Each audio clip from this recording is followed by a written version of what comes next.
Aujourd'hui, les gens se demandent comment et quand l'économie mondiale va se relever de sa récession actuelle.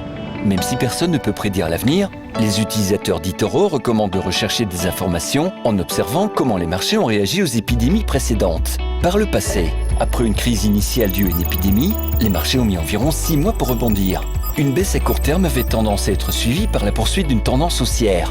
Par exemple, la grippe porcine a commencé en 2009. 6 mois plus tard, le S&P 500 a augmenté de 18% et, en un an, il était en hausse de 35%.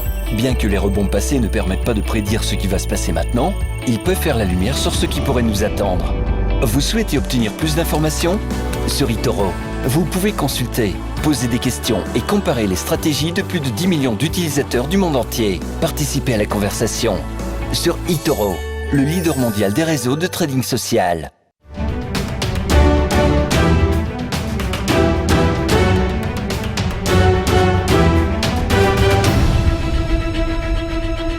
Et pour la transition écologique, il est prêt à faire des efforts.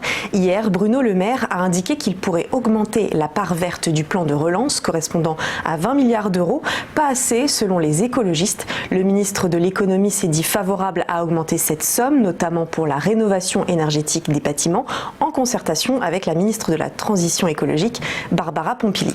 Pour les écologistes, cet avenir vert est une course contre la montre et les 20 milliards d'euros promis ne correspondraient en fait qu'au même ordre de grandeur que les sommes consacrées aux investissements verts lors de la relance de 2008. Alors, même si cela est conséquent, ça ne serait pas suffisant. Pour donner une idée, Eva Sas, porte-parole d'Europe Écologie Les Verts, a observé que la seule rénovation thermique des écoles coûterait 40 milliards d'euros.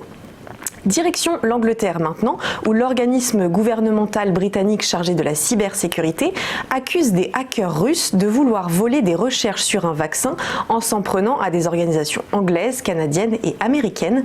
Le groupe menaçant connu sous le nom d'APT29 ou encore des Ducs ou de Cozy Bear opère presque certainement dans le cadre des services de renseignement russes, a affirmé dans un communiqué le National Cyber Security Center, ajoutant que ses homologues américains et canadiens étaient arrivés à la même conclusion.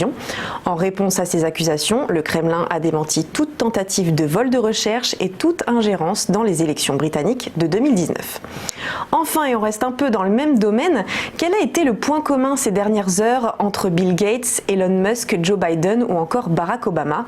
Eh bien, leurs comptes Twitter ont été piratés pendant plus d'une heure, dans ce qui a constitué pour le réseau social le plus grand piratage de son histoire. En conséquence, hier après-midi, le titre reculait de plus de 3% à l'ouverture de Wall Street et sur les comptes de ces personnalités, des tweets d'arnaque invitant les internautes à envoyer des bitcoins à une adresse pour en recevoir le double. Si vous envoyez 1000 $, je vous renverrai 2000 $, pouvait-on lire dans l'un de ces messages quasi similaires à chaque fois et donnant 30 minutes aux tweetos pour procéder à l'opération. Résultat, eh bien, quelques 300 personnes sont tombées dans le panneau et 12,58 bitcoins, soit près de 116 000 $, ont été transférés vers l'une des adresses mentionnées. Des experts en cybersécurité ont indiqué que cette attaque aurait pu être bien pire. Une enquête a été ouverte pour tenter d'en savoir plus sur ces attaques malveillantes. On fait un point sur la bourse. Le CAC 40 a cédé 0,46% hier à 5085,28 points. Et de manière générale, les indices internationaux ont terminé en baisse hier, tout comme le Dow Jones, moins 0,5% à 26 734,71 points. Ou encore le FTSE, moins 0,67% à 6250,69 points. Restez avec nous, on se retrouve dans quelques instants pour la suite du Live TV Finance.